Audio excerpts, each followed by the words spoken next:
There are 3 main ways that we can build confidence. And these steps sound so small and so silly, but that is what builds trust with your body. How we love ourselves impacts how we show up in our relationships and in our everyday life.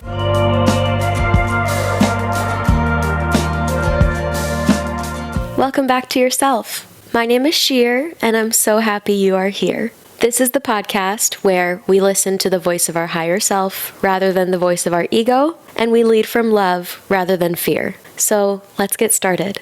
I cannot think of a better first topic for us than the topic of self-love and confidence. Many people agree that self-love is something we should have. We should be loving ourselves. But not a lot of people understand why. And the fact that you are listening to this episode right now shows that you may be one of the people that agrees that we should be loving ourselves. So let's talk about what self-love is and why we should be practicing it. Matthew Hussey explains self-love in a new way that I really resonate with. He compared the current self-love model to that of a romantic relationship, and he talks about how it's actually more like a parent-child relationship. It can be so easy for us to fall in love with someone else, while it can be more difficult to fall in love with ourselves when we do go off of that romantic relationship model. But we don't have to earn our own love. And when you ask a parent why they love their child, they respond with, "I just do. They're mine." And we can adopt that same concept in regards to self-love. When you arrived on this earth, you were given a human.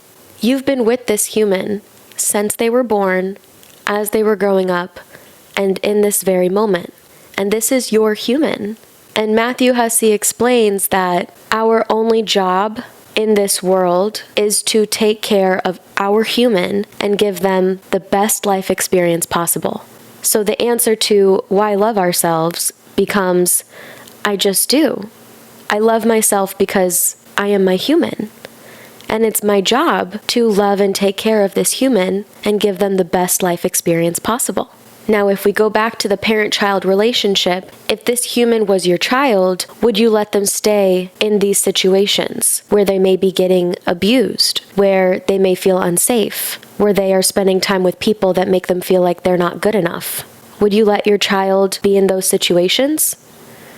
If not, why would you let your human be in those situations? And what would you say to them? How would you explain to your child or to your human what this situation is? I really like this concept because I may be 27, but I'm also 26. I'm also 25. I'm also 18. I'm also 12. I'm also my 3-year-old self, my 1-month-old self. Every experience that I have ever had in this lifetime is in this 27-year-old body. And sometimes we can be triggered in situations and feel like there is a younger part of ourselves speaking up.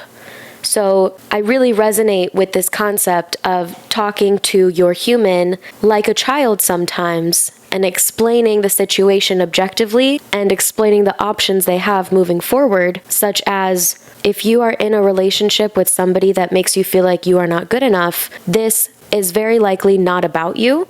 It's very likely that this is about where that person is in their life and it has nothing to do with you, and you do not have to stay in this situation.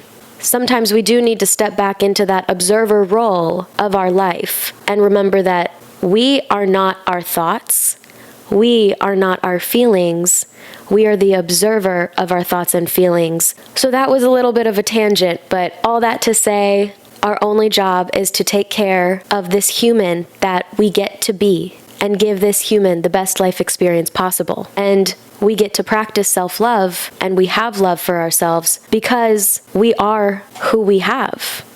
We have this human. I love this human because this is my human. So practicing self-love is the absolute foundation to our lives. How we love ourselves impacts how we show up in our relationships and in our everyday life. So let's move on to what is confidence and how we can improve our confidence. Matthew Hussey explains confidence in 3 levels. We have the surface level, which is how you come across. much like how I'm coming across to you right now, how other people perceive you. The second level of confidence is identity. And this is what brings us confidence, what gives us confidence in our daily lives. And this can be our friendships, our relationships, our hobbies, our jobs, our houses, things like that. And then the third level of confidence is the core, which is self-love. And this is accepting who we are today, accepting our human as they are. So this is how you think, how you go through life, how you handle obstacles in your life. What does it look like to be the youest you that you can be? So how do we build confidence? There are 3 main ways that we can build confidence. Number 1 is to be seen by you. Recognize your efforts and your progress. This is a great time to reframe failure and success. I define failure now as learning. Failure is another word for the learning process. Failure is a part of the learning process, and as long as you learn, note your lessons, and adapt, and integrate those lessons, you are succeeding. So, what is success? Success to me is defined as making progress and reaching goals in that process. Once we reach a certain goal, we create a new goal. So it doesn't make sense to me to identify success as reaching one specific goal because the goalpost is always moving. So failure to me is defined as learning, and success to me is defined as progress and reaching checkpoints throughout the process of making progress. And when you slow down and recognize your efforts and your progress, you become seen, and we all just want to be seen for who we are and our efforts. There is no better person to recognize your efforts and progress than yourself. To see your human make their progress is one of the most validating feelings that we can give our human selves. Another thing I like to do to recognize my daily progress is a to-done list. I remember seeing this on TikTok. I don't remember the creator. I think her name is Kate. I could be wrong. But she created a to-done list where you don't write down the tasks that you have to do. You only write down the tasks that you have already completed. So I have turned this concept into a whiteboard with some magnets of tasks that I complete every day. So these tasks include making my bed, affirmations, refilling my water bottle, completing Duolingo, listening to positive podcasts, listening to high vibe music, working out. All of these little tasks that seem mundane and unimportant, when I put them on the board and I look back at my day, this shows me that I did not do nothing that day. Even if I did the absolute bare minimum of making my bed, practicing Duolingo, listening to music, and going for a walk, that is on the board. I did not do nothing. And that makes me feel productive and seen by myself. The second step to building confidence is to build trust in yourself by making small promises to yourself that you can easily follow through on. Abraham Hicks says, "You cannot start anywhere other than where you are." So let's meet ourselves where we are. A great example is setting a time to wake up the next morning. A lot of times we get motivated and we decide tomorrow's going to be the day. I'm going to wake up early. I'm going to go to the gym. I'm going to have a great productive morning before my workday. And then the morning comes and we don't want to do what we promised ourselves that we would do the night before. And we sleep in until the last minute until we start our workday. So the way to shift this habit and build confidence with yourself is to make promises that you can easily follow through on. If you wake up at 7 a.m. or 8 a.m. every day and you don't go to the gym yet, the promise that you can make to yourself is, tomorrow I'm going to wake up at 7 a.m. just like I do every other day. Then when you wake up at 7 a.m., you will have followed through on your promise and thus are building trust with yourself and your body. As you continue to follow through on your small promises, you can start making them a little bit bigger and a little bit more challenging. Like, since I woke up at 7 yesterday, I'm going to wake up at 6:55 and I'm going to stretch before work. Then once you follow through on that promise, you can start making them just slightly bigger and bigger until you do end up waking up an hour earlier and going to the gym before work. James Clear, the author of Atomic Habits, talks about making small changes that compound into big results. I remember an example from his book talking about how this guy wanted to go to the gym, so the first step he took to go to the gym was to physically drive to the gym, walk inside, and leave. And then the next time he was planning to go to the gym, he drove to the gym, walked inside, lifted weights, dropped them, and left. And every time he would make one incremental step, and these steps sound so small and so silly, but that is what builds trust with your body. You are showing your body and your brain that you can follow through on these promises and goals that you are setting for yourself. These subtle, small changes allow for you to sustain the changes for longer and create a habit. The third step to building confidence is to show your brain and body that you can do hard things.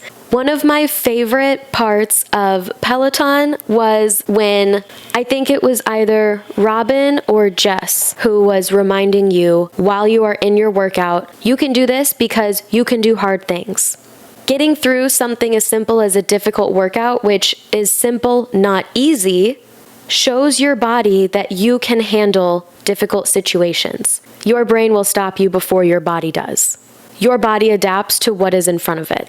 This way, to build up confidence by challenging yourself and following through on these challenges can include challenging your social anxiety by going to a happy hour, or challenging your fear of heights by going on a hike or rock climbing, and proving to your body that it's your brain that's stopping you. Your body will follow through if you can talk yourself through your brain stopping you. And once you do, you show your body and your brain that you are capable of pushing past fear. And not only does this build confidence, it is incredibly empowering.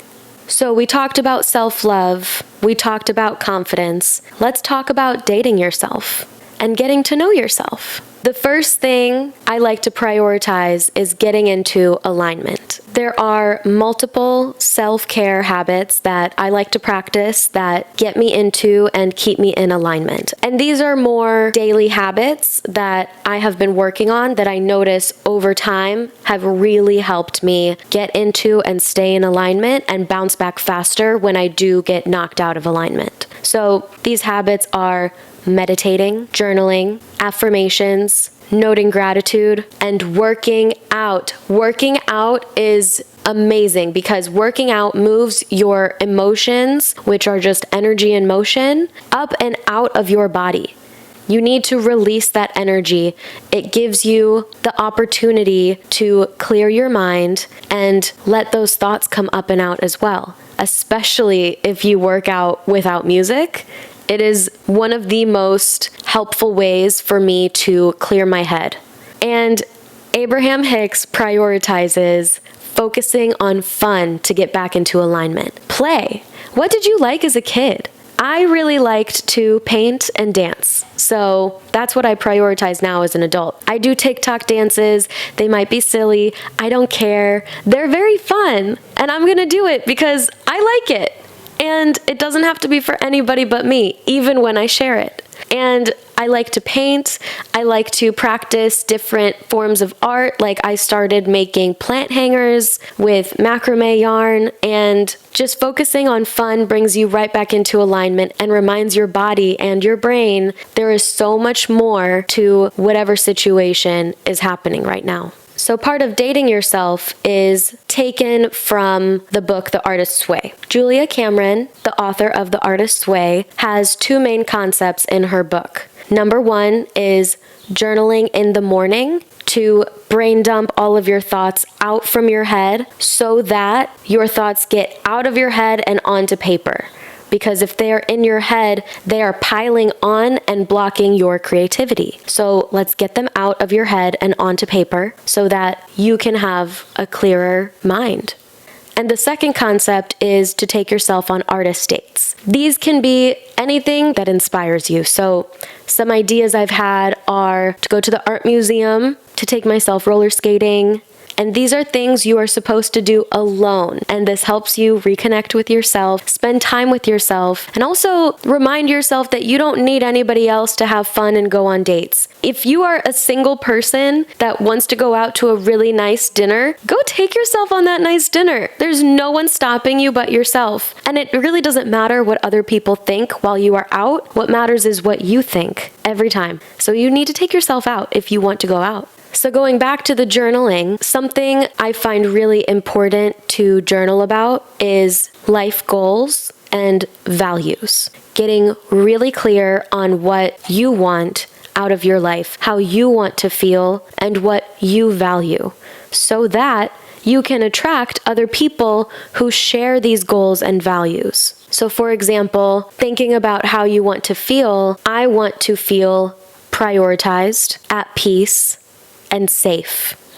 So now, as I move through my days, these are the feelings I prioritize. How can I make myself feel prioritized? How can I make myself feel at peace? How can I make myself feel safe? And this way, I stay in alignment with what I value, and I can make sure to cut out anyone that knocks me out of this alignment and ensure that I'm only spending time with people who share these values and make me feel this way. So let's talk universal assignments, because we've talked about self-care and confidence and dating yourself, getting to know yourself. What are universal assignments? This is when the universe gives you an opportunity to show up for yourself and practice your values. Let's say you've had toxic relationships in the past. You could have experienced a similar relationship dynamic with different people in different bodies. That will repeat until you notice your pattern and shift it. You are going to have to be the one to do that.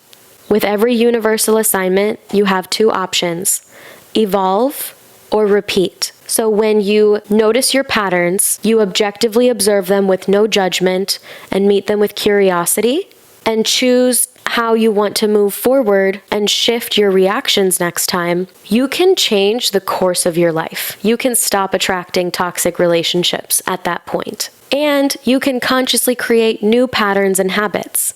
This goes back to those habits that we talked about earlier, like meditating, working out, journaling, affirmations. When you consciously create your life, you consciously change your life. You should be so proud of yourself right now for even listening to an episode like this. You should be so proud of yourself for the content you are choosing to consume. You should be proud of yourself for prioritizing your self-care, your confidence, and introspection. This is hard work that not a lot of people do. And the fact that you are doing it is incredible. And you should be so proud of yourself for even prioritizing yourself in this way. When you are proud of yourself and you let yourself receive that compliment, your confidence will build, your self-love will grow, and you will flourish. And with that, thank you so much for listening to this episode of Back to Yourself. Reach out to me on socials at Back to Yourself Pod and let me know what you think about this episode and what you would like to hear in the next one. Now go do something for yourself today. Bye!